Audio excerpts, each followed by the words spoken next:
ये बहुत पुरानी कहानी है। राजा महाराजाओं के जमाने की है। एक सम्राट का छोटा बेटा बड़ा उपद्रवी था। सम्राट की कोई बात ना सुनता, बहुत शैतानी करता और वो सम्राट बड़ा ही क्रोधी था। एक दिन अपने बेटे की शैतानियों से तंग आकर उसने अपने बेटे को घर से निकाल दिया। सम्राट के मंत्री उसे कहीं दूर छोड़कर आ गए। उस वक्त सम्राट का बेटा मात्र 8 साल का था। अब उस बच्चे के लिए बड़ी मुश्किल हो गई। अब राजा का बेटा अगर राजा ना रह जाए तो उसे और कोई कला तो आती ही नहीं है सिवाय भीख मांगने के। वो उतनी छोटी सी उम्र में भीख मांगने लगा और करता भी क्या, छोटा बच्चा था वो।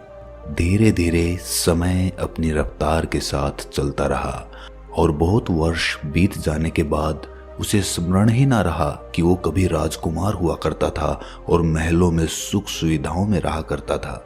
याद रखना भी दुखदाई था, इस बात को भूल जाना ही अच्छा था, वरना दर दर की ठोकरें खाना, गिड़गिड़ाना, भीख मांगना, लोगों की दुत्कार सहना, ये सब उस बच्चे के लिए सहना बहुत मुश्किल हो जाता अगर वो ये याद रखता कि मैं राजकुमार हूँ। हमारे मन की एक खूबी होती है, वो हमारी स्मृतियों को बदलता रहता है। जीवन की परिस्थितियों के मुताबिक परिवर्तन होता रहता है। जो लोग अपनी स्मृतियों से जुड़े होते हैं वो जीवन में कभी आगे नहीं बढ़ पाते, क्योंकि उनकी स्मृतियां उन्हें पीछे खींच कर ले आती हैं। धीरे धीरे काफी समय बीत गया और सम्राट का वो बेटा अब बड़ा हो चुका था। दूसरी तरफ उसका पिता यानी कि सम्राट अब बूढ़ा हो गया था। कोई 75 साल की उसकी उम्र हो गई थी। बेटे की उम्र भी अब 50 साल के करीब हो गई थी। संयोग ऐसा हुआ कि भटकते भटकते एक दिन सम्राट का बेटा अपने ही महल के सामने से गुजरा। उसे तो पता भी नहीं था, याद भी नहीं था कि ये उसका ही महल है, लेकिन बूढ़े बाप ने खिड़की से देखा और पहचान लिया।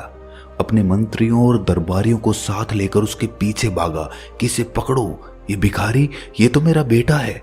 वृद्धावस्था में बाप का क्रोध भी समाप्त हो चुका था। युवावस्था में ताकत होती है, जवानी की शक्ति होती है, भयंकर क्रोध होता है, लेकिन वृद्धावस्था में खून ठंडा पड़ चुका था। पुत्र के प्रति वो नाराजगी जा चुकी थी और वो उसका इकलौता बेटा भी था, इस राज्य का उत्तराधिकारी था और बाप अब बूढ़ा हो चुका था। मरने के दिन करीब आ गए थे। उसने अपने बेटे को बहुत ढूंढा था, लेकिन वो कहीं पर भी मिला नहीं था। संयोग की बात थी कि वो महल के सामने से भीख मांगते हुए निकल रहा था। सम्राट उसके पीछे अपने दरबारियों के साथ भागा, लेकिन ये देखकर वो भिखारी डर गया। बहुत जोर से भागा, सारी जिंदगी में इतनी तेजी से कभी नहीं भागा होगा। उसे लगा कि पता नहीं क्या मुसीबत हो गई। शायद महल के सामने भीख मांगना कोई बहुत बड़ा गुनाह है, इसीलिए ये मुझे पकड़कर मुझे सजा देने की कोशिश कर रहे हैं। क्या पता यहाँ का कानून ऐसा ही हो। बेचारा जान बचाकर भागा और ये लोग उसको पकड़ नहीं पाए। उस सम्राट के मुख्यमंत्री ने कहा कि महाराज, शायद उसको स्मरण नहीं है कि आप उसके पिता हैं और वो आपका पुत्र है। वो समझ रहा है कि हम उसको सजा देंगे, इसीलिए वो भाग गया।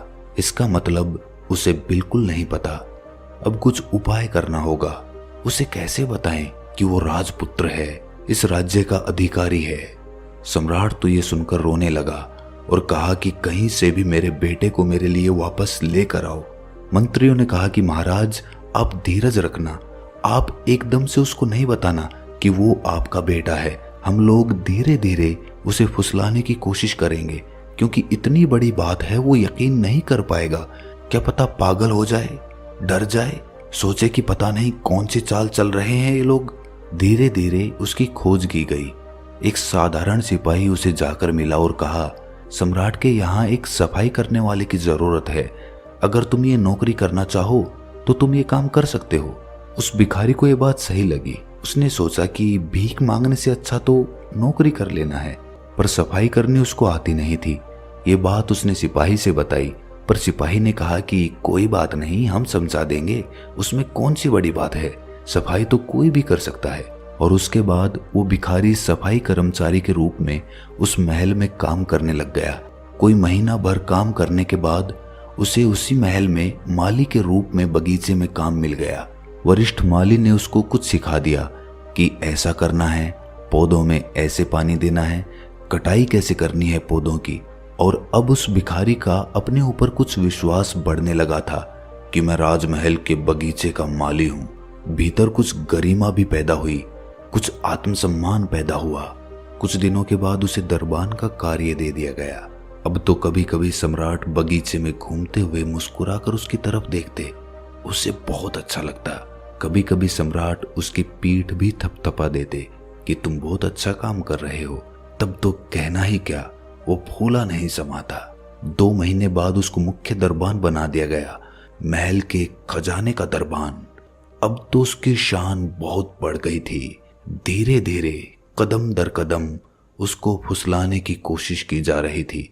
वो खजाने का दरबान बन गया, वहां की चाबी उसके पास ही रहने लगी। अब अपनी ही नजरों में खुद का आदर बढ़ने लगा था। उसे लगा कि मेरी कुछ योग्यता तो है, कुछ तो है मुझ में, जो मुझे इस खजाने का खजांची बना दिया गया है। फिर एक दिन उसे मंत्रिमंडल में शामिल कर लिया गया। अब तो कहना ही क्या, वो राजा के सलाहकारों में से एक हो गया था। उसे अपनी किस्मत पर भरोसा ही नहीं आता था। और एक दिन प्रधानमंत्री ने कहा कि मैं बहुत बूढ़ा हो गया हूँ, मेरी उम्र हो गई है और हिंदू धर्म की प्रथा के अनुसार अब मैं ये पद छोड़ना चाहता हूँ और संन्यास्त होना चाहता हूँ, और मैं अपनी जगह इस योग्य उम्मीदवार को प्रधानमंत्री बनाने की सिफारिश करता हूँ। सम्राट ने मंजूरी दे दी कि ऐसा ही किया जाए। उस भिखारी को भरोसा तो ना आता था कि मेरा भाग्य इतना अच्छा कैसे हो सकता है, मुझ में ऐसा कौन सा गुण है जो ये लोग देख पा रहे हैं। कभी कभी शक भी होता था, लगता था कि जरूर मैं कोई गुणवान आदमी हूँ, तभी तो मुझे प्रधानमंत्री बना दिया गया। अब तो राजा के पास आना जाना काफी बार होता था। एक दिन में 2-4 बार कुछ सलाह मशविरा करना होता और राजा बड़े सम्मान के साथ उसके सामने पेश आते थे। राजमहल के सभी लोग उसे बड़ा प्रेम और सम्मान देते थे। एक दिन सम्राट ने उससे कहा कि मेरा कोई बेटा नहीं है और मैं तुम्हें पुत्रवत देखता हूँ और तुम्हें अपने राज्य का उत्तराधिकारी बनाना चाहता हूँ। तुम्हारे नाम वसीयत लिखना चाहता हूँ। सोचो उस भूतपूर्व भिखारी पर क्या गुजरी होगी। कहाँ 2-2 पैसे के लिए, सूखी रोटी के लिए भीख मांगता फिरता था और आज सम्राट बनने का मौका मिल गया था।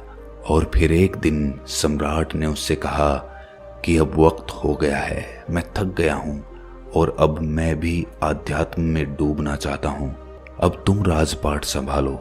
उस दिन से वो भिखारी उस राज्य का सम्राट बन गया। एक दिन पुराने सम्राट ने उसे अपने पास बुलाकर कहा कि अब मैं तुम्हें सच बता देता हूँ, तुम वास्तव में मेरे ही पुत्र हो, तुम ही इस राजगद्दी के अधिकारी हो। लेकिन तुम्हें एकदम से ये बात कहते तो तुम्हें ये बात हजम नहीं होती, इसीलिए ये 1.5 साल का समय खर्च हुआ।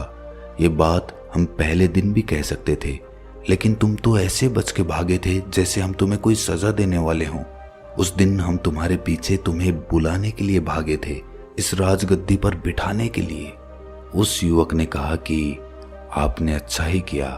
उस दिन तो मैं समझ भी नहीं सकता था, मैं तो सब भूल भाल चुका था, मुझे कुछ भी याद नहीं था। आज आप कह रहे हैं तो हल्की हल्की स्मृति आती है।